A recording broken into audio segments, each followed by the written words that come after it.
Ladies and gentlemen, we saw solid play from Polt in game number 1. The map is now Idra's choice. I'm Day 9. And I'm DJ Wheat. Dual site is going to be the map that we've got coming up. But first, before we hop into this game, we've got some good news. Oh, what is the good news, Marcus? The good news is that you guys are so awesome that we're going to make sure we're doing one more match after this. So regardless, this will not be the last match.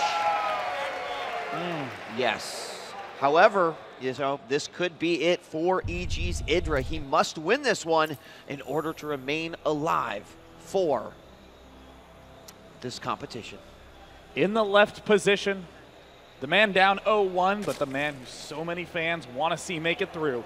From Team Evil Geniuses and the USA, it is Idra.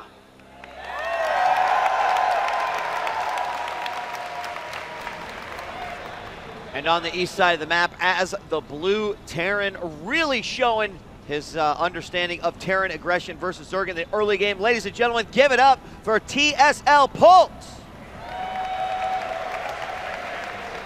Now, I'm interested at the fact that Idra chose this map, obviously. It's a pretty good map for Zerg with so many counterattack paths, but the short push distances make so many Zerg players tremble. Ordinarily, let's take a map like Daybreak, where you're real far away from each other. You see Terran start to move out, and you don't have enough units. You go, oh, well, better stop building drones. You start building units, you have just enough in time when they arrive. On this map, he leaves his base, and you go, oh, and then he's at your base, and you're dead, Marcus. Yeah. And when you're dead, it's hard to build units. So with that being said, are you actually surprised that EGIdra went ahead and picked this particular map? I mean, I'm a little surprised based off of the fact that, I've seen some of Idra's biggest defeats on dual site, believe it or not. I think intently about, I don't know. I really don't know. I'm just thinking about some of the games that he's played in MLG past, and I'm a little bit surprised. But he obviously knows what he needs in order to defeat Polt, so we'll see where it goes. Now, the build that is very popular to do on this map, especially given the fact that Polt went for that fast gas, is the double-double, as I like to call it. And no, that's not the burger. That is the double factory with double reactor, the 4-at-a-time Hellion production. Look at the natural expansion of Idra. The north and the right are so wide, far spread out that the amount of space Hellions have to maneuver there is incredible, making it really difficult to block with mere spine crawlers alone. And roaches generally end up having to be the most common play. Yeah, I mean, the fact that there's just two entrances is just, it's a pain for any Zerg player. I mean, later on it comes in very, very handy later on. There's also the ramp that you can attack from the third. But let's see what we've got going on as the factory is down. No reactor quite yet on the barracks. Probably just going to be waiting for the gas. Throw that down. Should go inside there with the factory. And there it goes. So over on the other side, we do have a bunker going down, but is there much behind it? We do have 2 Marines on their way over, but frankly, I do think that Idra should be able to stop this. He really just needs to kill the SCV, but Polt is doing the right thing now. He's just dancing a little bit. Is Idra going to throw down that spine crawler? Oh, well, here come the Lings. He's kind of just fading it a little bit. Nice play by Idra. Excellent sound judgment, knowing exactly when you need to pull off and still picking off that SCV. And for any of you out in the crowd and watching at home, I'd just like to give the extra special shout out to Adabisi, who is currently doing the observing for StarCraft 2. Has anyone been pleased with the observing today? Yeah. Yes. Hey, you know what, Adabisi? In fact, someone on Reddit was like, is the GOM observer at MLG? So that was a hell of a compliment, dude. You're doing a great job over there. Meanwhile, in Idra's base, having a much calmer looking opening than we saw in the last match. Look at that Zergling speed going down right now. He has the control, and it looks like Polt, oh god, I'm already starting to shake in my boots. He is going for the fast stim after the double factory. Now, the one trademark from Polt's Terran versus Zerg in all levels is slow upgrades. Very slow, favoring the gas on tanks and mech units instead of Marine ups. Oh, he's got to get on that ramp. He does put Queen back into position. But the Hellions coming out. 4 Lings are on their way. 1 drone has gone down. Both Queens are going to come down. Don't want to stack those drones. Get them in a line. Oh, he lined them up. Oh, Idra lined them up twice. And now 9 workers lay dead, dying, crispy little workers on the ground. And the 4 Lings across the map are not going to be able to do much of anything. And now that we've got 4 Hellions out here for Polt, Idra, how is he going to respond? Almost takes 1 Hellion off a creep, has to bring it back under. Go ahead and readjust this Spine Crawler. He's trying to get that 1. It's so low, but he's not targeting it. Oh, looks like Polt has 2 red health Hellions. And, you know, like we were looking at before, he's just still building them. Only just now has Polt moved that factory. Do we see more barracks going down? The factory, excuse me, the command center now moving forth with those 6 Hellions. He's going to have a complete lockdown on that map control. And look at the speed of that stim. Man. Yeah, I mean, this is stim done with like 5 Marines out. This is exactly what Polt did pretty much to Stefano, I believe, in that final game. You know, he just had such a good lockdown. He got those 6 Hellions out. He didn't lose a single one. He's going to bring these SCVs down, repair them up, so they are at full health. And then, actually, no, I'm sorry, this would have been game 2, 3. 1 and 2. 1 and 2. Right. It didn't work on 2. Worked on 1, and then of course we had the Hellion Marauder for game 3. So. And now it looks like that Wallow SCVs, excuse me, supply depots going down. And even though this is a really fast stim, there's not as much that Polt can do with just stimmed Marines. However, he is getting that very fast starport. I mean, if that drop manages to land in Idra's main, that is going to be doom for Evil Genius's standing Zerg player. And of course, if Hellions and Marines start dropping in the main, oh yeah, that's going to be lights out time. It's very, very rough. Now we do have another Spine Crawler going down. We're going to have Lings cleared from the tower. Good move by Polt, making sure that he's denying his opponent as much vision as possible. Now, I mean, stim has been done. Combat Shield is underway. For a while, he was only manufacturing off of the single racks, but now he's got a reactor barracks up and a second reactor barracks up, so he's going to be doing at least 5 Marines at any given time. Those Hellions doing a great job controlling Idra's vision. If you actually go to the Idra cam, he can hardly see anything. He is just locked in on his corner of the map, has a few sparsely planted overlords on those flanks, but it's that main that we're looking at right now. If that drop begins, if the elevator occurs where the medevacs slowly lift units up one at a time, that's going to be a nightmare. No, but here comes Polt sprinting into action, and there's the scan, and now Idra knows he's in trouble. Yeah, I mean, the scan to get rid of the creep tumors, obviously a necessity here for the Terran player. He is going to see the double Spine Crawlers, and there are 4 Queens as well. Plenty of transfuses. Actually, no, only 1 or 2 transfuses. Here he's going to move forward. And, that was a little scary little blip there. He's got some Lings. It could really, really help possibly getting those Lings into the back. Polt, is he torrenting Marcus? I don't know. Polt paused the game, though. Pause, please. Too laggy. Yeah. I would say that's probably correct. So we'll just wait 1 second here. Find out exactly what is going on. Now, at this particular point in time, we've got several Lings out, 2 more on the way. Lair is being constructed, both of the +1 upgrades for Idra, while the Combat Shield is about ready to finish. So a lot of like crucial things. The Combat Shield's going to finish, of course, before those upgrades are finished, and it's too bad. It looks like they're ready to go now. Actually, Idra just says, wait one moment, please. It's kind of interesting to think about how Idra's defense has developed over time. In a lot of circumstances, we would see just the 2 Queens and a quick fall to almost any early aggression. Blue Flame, Marines, regular Hellion run-bys. But, of course, it looks like ready whenever. I'll be counting them in. There we go. Good job with that countdown. TYVM. Now, but Idra has the 4 Queens up. That means he can shoot down those medevacs a lot more easily. A 5th Queen coming up. Brilliant move by Idra. Cannot emphasize enough how clever that is. Not only can he hold off these medevac drops with much more ease, but he's going to be able to spread that creep nice and fine and fast. And there it looks like the Zerglings start to sweep up. But Idra, will he see that the elevator's coming? There's the scan up to the high ground. Yeah, I mean, he has to know that it's coming just when he identified those units right there. And having some issues over there. Now, unfortunately, we can't unplug his computer and plug it back in again. He's saying that he's going to have to hold off on playing right now until they can sort out what sort of lag issues are going on. But for now, let's talk about why is the waterfall sound effect so much louder than everything else. Waterfalls are loud in StarCraft 2. Yeah, there it is. Wow. you know, mysteries of StarCraft 2.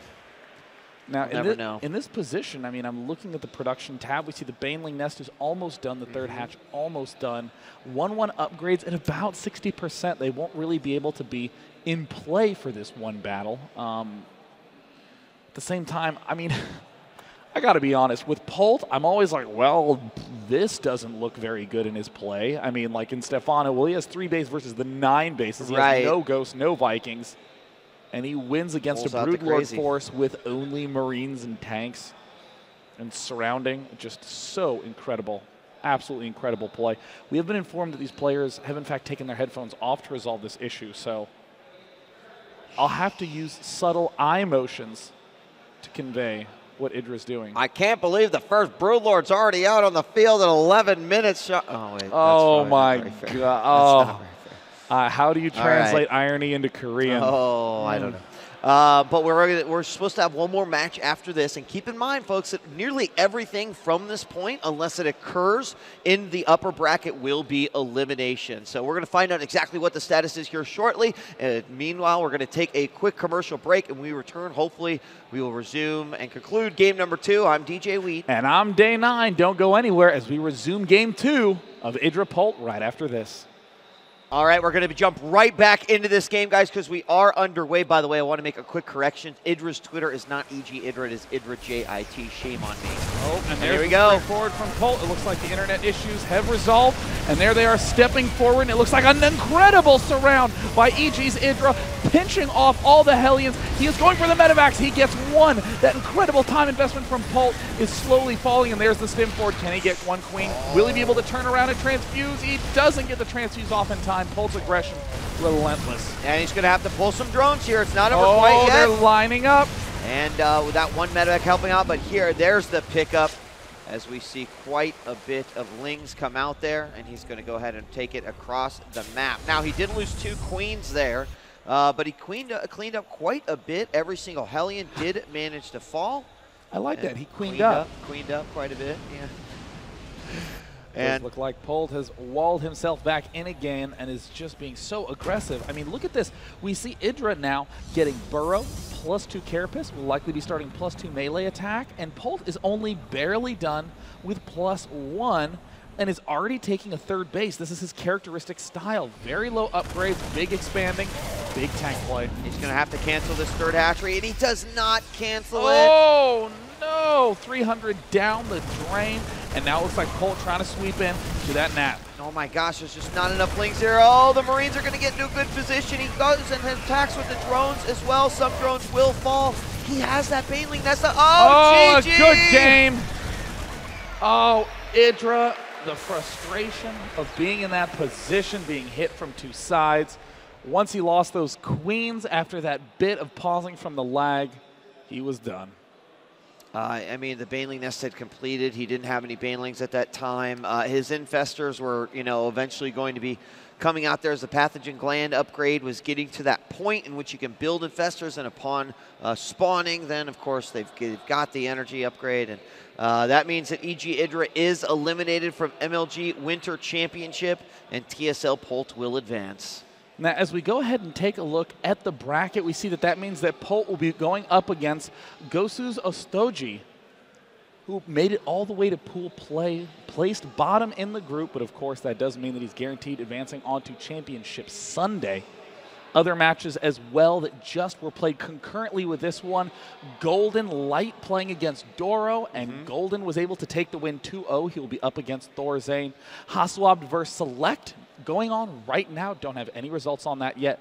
Puma versus Oxlov. Puma defeats his former teammate 2-0 and will go on to face Saka. I mean, so already we're seeing a few players eliminated. I think we need to give a shout out to Vial Dodoro, who had a great tournament all tournament long. You know, made it to the championship losers bracket round, and ultimately was deleted by Golden. Removed by Golden, who is a great Zerg player as well. So Dodoro falls, and we're going to have some more results coming out here. But, you know, Thorzane now will go on to face Golden. That should be a great matchup. I think Stoji versus Polt should actually be that'll be pretty good. Stoji posting some better results as of late at MLG after MLG. And then as you look further, some of the players that actually get to just kind of take a break and watch the action unfold. All the way, number 2 from pool play, we see Gonzi, Alive, Huck, and Naniwa. Oh, yeah. And then of course, the previous segment down, JYP, Violet, the STC, and MC. So, I mean, even from that point, oh my God, the games are just going to be brutal for these players. But imagine being in this round 9 of the losers bracket where Polt just came from and having to fight your entire way through. You know, we talked a little bit about it on day 1 about some of the players who actually have been able to fight back and come to, you know, back to the finals. Select is one of them. DRG is one of them. But I mean, honestly, it's one of the toughest things that a player could have to do at an MLG championship event. Now, on the opposite end of the spectrum, the first place players in their group from Pool A, Marine King Prime, a flawless 5-0, 10-1 in individual games. In Pool B, nearly as good Dong Regu, 5-0, 10-2 in those individual games. Pool C, a big surprise, Complexity's Heart, going 5-0, 10-4 in individual games. And Pool D, which in my eyes is the group of death with Parting Alive, the STC, Oz, Rain, and Grubby. Parting manages to eke out a first place with a 4-1 with a bumpy 9-4 total game. Yeah, and of course that sets up the 2 winner bracket semifinals between Marine King Prime and Parting, and then the other one between Heart and DRG. If Marine King and DRG win their matches in the winners final, we will actually see a rematch of the final from MLG Winter Arena. So already we're starting to see how some of these matches could unfold. Of course, that is all going to be concluded, and the story will be told over day 3. That's Championship Sunday. But I do believe we're going to have one more match still tonight. And guess who's casting? Well, we're casting. Where else would we go? What, to sleep? Are you stupid? Did you just say, no, I'm going to sleep in and not go to MLG? I'm going to show up late. You didn't. Of course you didn't. You're going to stay up. We're going to stay up. And the players better stay up. They better not just sleep in the middle of the game. I think they will. They've got a lot on the line for these next few matches here, and we're just going to be waiting on a few results before we let you know exactly what match you will be able to see. I believe it will be from another losers round bracket, because obviously we can't be playing out Marine King and Parting and Heart and Dong Regu. That's for tomorrow. That's for all those special folks who show up early, as the rest of the bracket will be played out tomorrow. So, ladies and gentlemen, with 28 players remaining in the tournament, we're going to play down to the final 24 before we end and go to Championship Sunday. We'll be back with that final match after this. Until then, don't go anywhere, because I am Day 9. And I'm DJ Wheat, and we will return with the final match at Day 2 of the MLG Winter Championships. Don't go away.